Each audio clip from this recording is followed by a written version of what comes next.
Okay, good news and bad news with Made in Abyss episode 8, second season. Good news is it wasn't Urumuri that got eaten. The bad news is it was the children. I kind of assumed it was one or the other. My mind was leaning more towards the children, but who are we kidding? There's no good news in Made in Abyss. I don't know. This episode 8 did leave on sort of a not as dire of a point. As much as you can get from Made in Abyss, that was probably as positive as an ending as you can possibly get. There's no good endings in Made in Abyss. I've kind of established that already, unless possibly the end of the manga gets to a point where suddenly everybody's happy and everybody gets restored and the abyss itself closes up and then everybody has riches and they can live on their life full of food and everything. But I doubt it. I doubt it. But yeah, I guess we ended up confirming one of my initial thought processes that the town itself was the core, which ended up being Urumuri, which is, again, kind of went back to my theory on that idea. So I guess we did finally get that. Be honest, you make enough theories, eventually one of them's right. But to open up in this episode, we did get a brief scene with Faputa and Regu. And Regu's trying to figure out what he promised Faputa. Because he does want a part of Faputa in order to buy Nanashi. And I didn't really get what this whole thing was. Essentially, Faputa was like, you made a promise. If you fulfill that promise, I will give you any part of me. That's perfectly fine. And it seems like based on the idea that Regu says that he will fulfill that promise. Let me know what that promise is. I will do anything I can to fulfill that promise. It almost seemed like just because he was so willing to say, I will fulfill that promise, that was enough for her. Like, she didn't even care to say what that promise was. She's like, I just know you're going to do it. Here. Well, actually, I think she ripped off like the side of her entire head, like one of her ears. Rips it off and says, here. That's all she needed. She just knows, based on what he said, he will fulfill it, which makes me hope that it's not something bad. It makes me hope that whatever that promise that was fulfilled is not terrible. All I can think of at this point, based on this episode, is that possibly what Regu promised of Faputa. Now, she did say something to the effect in the previous episodes that you left so that you could find your special something. Did you find your special something? Was it Rico? Was it that girl? But that's not necessarily the promise. That's what you said you were going to do, not necessarily that was the promise that you said that you fulfill for me. So I think that's going to be two different things. And what I think based on this episode is that possibly what he promised her was maybe a way of fixing the situation, a way of getting her inside of the core, inside of the membrane of this town to get to her mother, essentially. That's the only thing right now that I'm speculating. But yes, following this, we get the big reveal that, yeah, indeed, they were consuming the children of Urumuri. And yeah, no matter how you cut it, that was terrible. That was absolutely... And this is one of those really annoying things of like, it's the people trapped in the middle of the ice and having to consume each other. The cannibalistic mindset where if you don't do this, you will die. And if you do this, you're a terrible person. But in the end, do you want to die a good person or to live a terrible person? And that's essentially what they put Ougonkyou in the position of, is this is what I had to do to save everybody. And sure enough, when we fed them the children, it staved off this curse. It staved off this poison that was happening with them. But because it's Made in Abyss, it can't leave it at just the fact that they're literally prying the children from her. Not just the dead children. I mean, even Vareko's saying that to him. Please, can you just let her keep the children until they pass? No, we need them alive. We need them as live as possible. It couldn't just be left at, can we just at least let her mourn? They're just prying from them. It was so sad. At some point, she points out the fact that after so long, she just stopped screaming. But yeah, at some point, because this can't leave it, because it has to get worse, it just keeps getting worse, we come to find out that inside of Urumuri is another cradle. Despite the fact that the first one apparently had broken and shattered, there's a new one inside of it. And I think it was bigger. But that's when we find out, yes, Ougonkyou apparently gave her another one. The other one disappeared. She started to wither away, so I had to go get another one. I knew there was going to be other ones, so I found one, and I brought it, and I gave it to her. Which implies that she had a second wish now. So this is the thing that I guess my theory is, okay, the first one was obviously, seemingly at this point we can assume, was her desire to fulfill what she originally was desired to be, a childbearer. That obviously was not going well. But at the same time, she was bearing children, even though they didn't live. What the second wish, I believe, would end up being is that this was the point which she wished that she would create a place where everybody was safe, that she can bring everybody in and protect everybody, namely Ougonkyou. She wanted to create a place to protect them.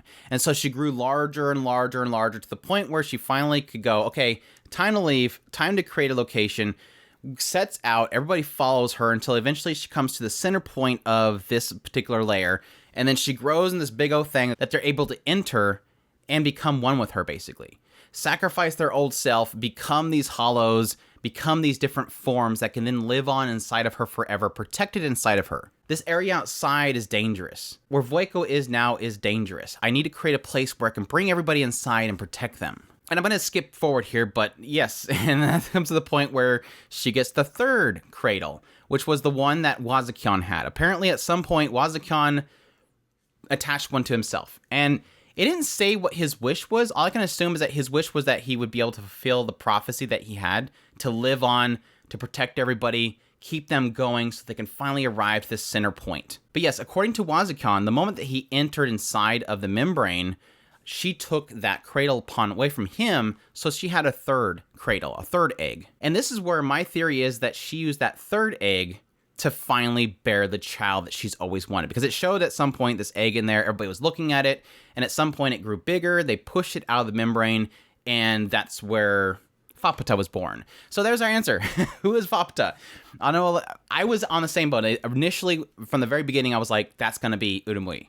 Now, I don't know how she gets to being Faputa, but there was certain things that was pushing me away from that. Namely, Ougonkyou saying that she never met the princess, Faputa. She never met her. So that implies to me that if Ougonkou's telling the story now, she's going to imply at some point that they are not connected, that they are not the same thing. But obviously what this is implying is that Faputa was essentially her child. Faputa was the final child of Urumui, the only successful one. And I think the only reason that she was able to happen is because she created this environment, and then she had this egg, this final wish, this final chance to say that she wanted to bear children. Now, my question mark in there is, why did it fail before, but it didn't fail now? The very first wish that she had was obviously to bear children. But maybe it was because she wished to bear many children. And that meant that a lot of it was going to be false. A lot of it was going to be failures. Similar to her own, because the only, and this is me getting way deep, and this is probably nothing to do with the story. My thought process is that because Urumui's only experiences in bearing children is her own self, which fails, maybe the only thing that she could produce in that mindset was failures. But finally now with this third egg, she finally had a mindset of being able to create a possible child, and she created Faputa. Now, the only thing that breaks that is that what would have changed in her mind to finally understand how to create a real child? Maybe that's because Ougonkyou was so close in her mind when she finally produced this child. That could be it. But yes, Faputa was born. Ougonkyou seems to imply that Faputa was essentially the incarnation of everything that is Urumui, in the idea that she bears all the grudges. She bears the anger of what they put her through. It seems like she was implying that Urumuri, she was kind of happy that despite the fact that it seemed like she kept everything in and wasn't mad, it didn't seem right. But now that Faputa's out there and she seems to be like, angry, that everything of Urumuri's anger that was pent up is now inside of her. So yes, it does lash out. And additionally, it takes upon itself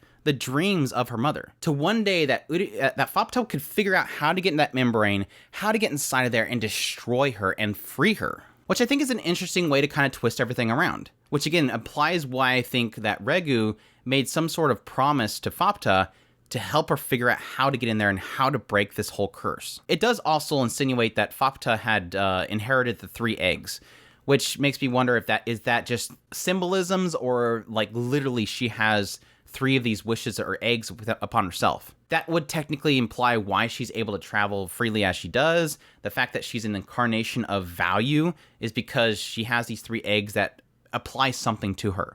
Immortality, durability, the ability to go up and down within the labyrinth. From Ougonkou's side of things, it was pretty tragic. Just her obviously watching Urumuri go through all this, watching her constantly suffering and crying out for her children, not being able to do anything for her, even to the point where she was willing to go up there and say, I'm going to release you, Urumuri. Like she was going to release her.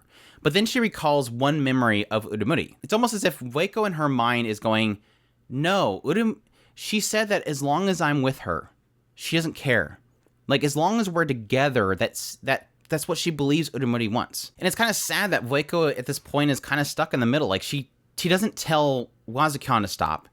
She can't, it doesn't seem like she has the ability to make him stop, or at least doesn't have the confidence to make him stop, but at the same time understands that what he's doing is protecting everybody. But it's all at the cost of Urumuri, this one thing that she treasures the most. It does actually have one point in which she does want to shatter everything of Wazukyan's. Well, if your prophecy is that this is what we're doing, what would happen if I just fall off this cliff right now? Take it with me. Would everything basically fall apart? Which, yes, Wazukyan cannot allow.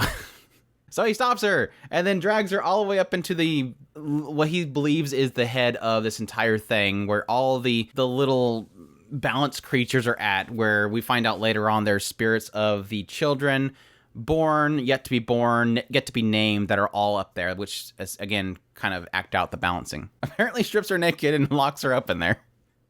It does make you wonder, like, okay, why was that like a part of it? It's so that all the children can be with her. That's what it was. Contact with the children. But again, like I said before, I think that was important. Her being in there, in essentially the mind cavity of Urumuri, is essentially the way that she's able to understand her, and I think additionally Urumuri is able to understand her. One thing I forgot to mention that I actually really did like was Belaf. Belaf's always been kind of the mysterious guy on the side, and I think this episode was really, of everybody, I think this episode was like the most telling of Belaf. Like, I kind of mentioned it with Vueko, is it's kind of disheartening to know that despite everything that they were putting Urumuri through, all she could do was stand there. All she could do was hug Urumuri. Even the point where she was able to kind of push herself to bring a weapon in there to stop her, she still wouldn't do it. And she couldn't stop Wazukyan. She never did. She allowed this process to continue. The only thing that she was going to push herself was at that final point, before merging with her, she decides, well, I'm just going to fall. I'm just going to fall off here and break your prophecy. Belaf was the only one that was like, literally the entire episode was crushed by this. Like, outwardly crushed by this. Obviously, Vueko was internally crushed by this. Belaf was out externally. Please stop feeding me this. I know what it is and I don't like it, but I can't not consume it. It tastes so delicious. And then at the point where everybody's, coming up there and she's finally reached the center of this floor, Belaf says, consume me like you're consuming all those monsters. Take me. I have taken so much from you. Take everything of me. I'm done. I can't do this anymore. He's essentially apologizing and giving himself up to her. He's the first person that outwardly is extremely apologetic, extremely grieved by this. Again, technically Vueko has been, but she's very much so internalizing it and only breaking in private. Belaf is outwardly. He's vocal and publicly stating, I cannot do this anymore. It really did change my perspective on Belaf. I really did like this. It was a really, again, amongst all these people that are perfectly fine with this, he's the only one that's like, stop, I can't do this anymore. But yeah, super good, super, really, really great. But yeah, overall, really good episode. A lot of great reveals in this one. Really did solidify the concepts of this area overall. Obviously, going forward, we're going to have Regu come back with this part of Faputa, using that to get Nanashi back. Now, the question mark I'm going to have with that is that going to be Faputa's way of getting in? If he brings that part of Faputa in, because apparently Faputa can't enter the membrane. So if he comes in there with this part of Faputa, uses that to bind Nanashi, will then she be able to essentially be inside the membrane. But yeah, it does seem like this whole logic of this entire season is probably going to come down to essentially freeing Urumuri and destroying this village, which obviously going to be devastating because, again, you have a bunch of people inside this membrane surviving inside of it. But we'll see what goes from here. I hope you guys enjoyed this video. As always, if you did, make sure to hit that like button down below and comment. Let me know what you thought of this episode. Subscribe to the channel if you've not already. I do news, reviews, first impressions. If it's anime, it's pretty much here. Additionally, if you want to support the channel more, we have a Patreon link, a tips link, and a super thanks button down below. I greatly appreciate everybody that does. And y'all take care.